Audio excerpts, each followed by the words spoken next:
Hello out there, wherever you are. As for me, today I'm actually at the Westwood Memorial Park. Now this is a cemetery that's actually right outside of, it's in the city of Los Angeles, with large buildings. It's kind of hidden away, tucked inside the buildings. And buried in the cemetery are some of the most famous people, you know, in Hollywood, in music, in movies, and entertainment.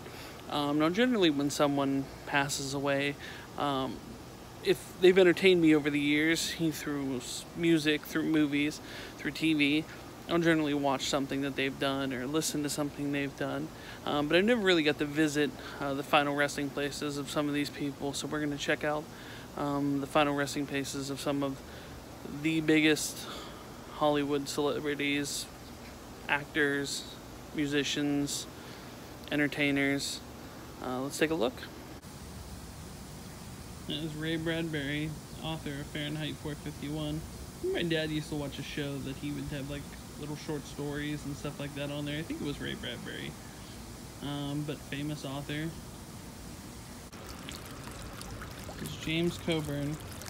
He was in actually a lot of different movies. One of my dad's favorites is The Last of Sheila, and it's just a really, really great movie. You should check it out.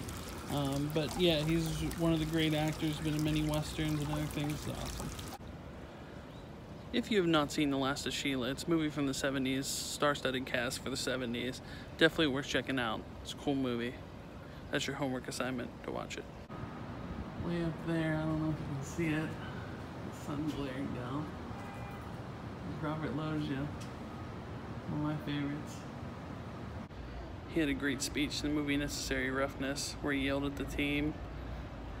He yelled at the team as loud as he could, and, you know, cursed a bunch of times and all this stuff, and then just end with "Let us pray." Gravelly voice in Scarface, bunch of movies. Great actor, incredible actor. Dean Martin, king of cool. It's the coolest, drunkest, coolest dude that's ever been. It's awesome. 95. I didn't realize. The most famous gravesite that is out here is, of course, Marilyn Monroe. More, you know, for her status as a Hollywood icon and legend, became more famous, you know, after her death. And just see, there's lipstick marks all over it. They clean it every day compared to the rest of them. You can see the color difference. And to solve the mystery, there was always a rumor that Hugh Hefner bought the plot next to her. And that he did. And apparently there's lipstick marks all over this one too. Now Richard Poncher asked to be buried upside down so he could be on top of Marilyn, and apparently that is a proven fact. That his wife acquiesced to his wishes and did that. In remembrance to Marilyn Monroe for her many fans.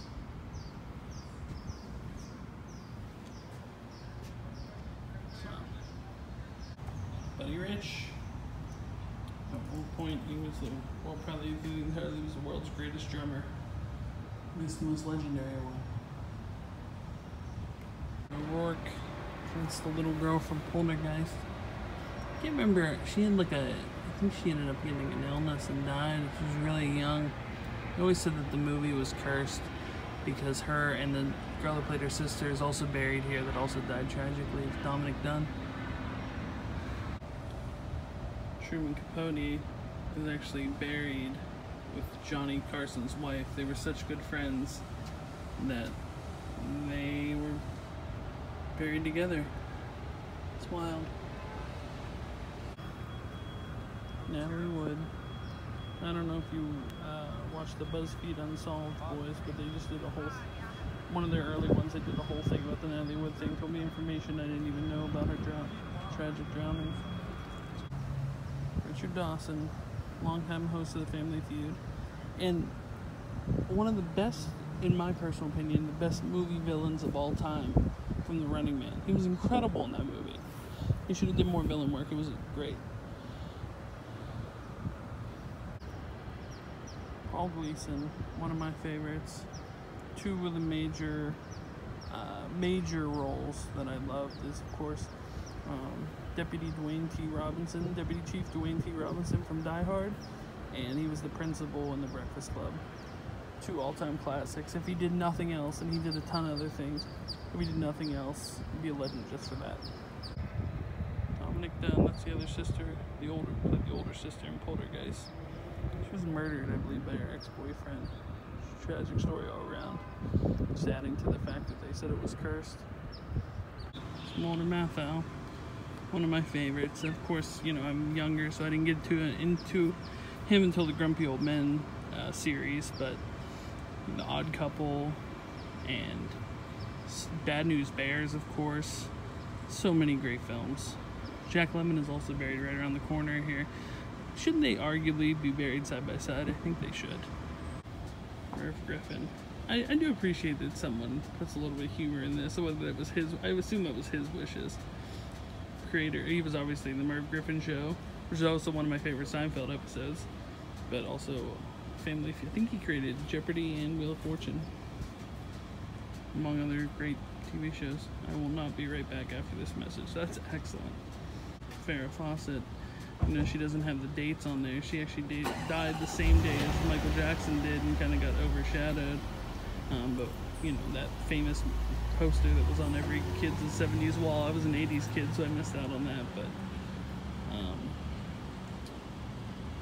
one of my absolute favorites, Rodney Dangerfield.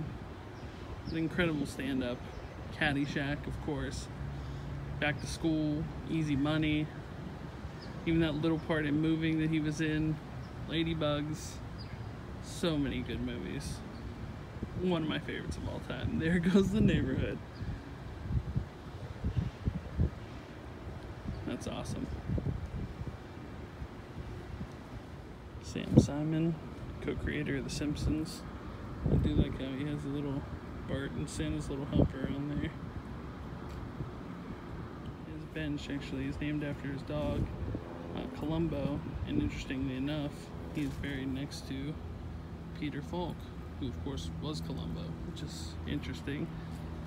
I don't know if he had requested that or bought the plot, but I miss Columbo. Whenever I stayed home with Dad and sick days, we would watch Columbo. He always figured it out. Kara O'Connor, Archie Bunker from All in the Family. Oh, we had the same birthday. You know, obviously, legend just for that role alone, but so many other great ones. And he's buried next to Jack Lemmon, who Jack Lemmon in. That's, come on. I want to hope that that was his request, but obviously, all-time Hollywood legend, great actor, one of the greatest. Funeral that took place in Westwood. The viewing service happened right here.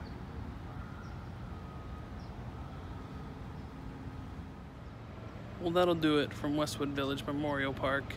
So was able to pay my respects to some of the greatest entertainers of my lifetime, people that have entertained me over the years. But that'll wrap it up. Westwood Memorial Park. My name is Tom, and I was here. Thanks for watching. Like and subscribe. Bye, guys.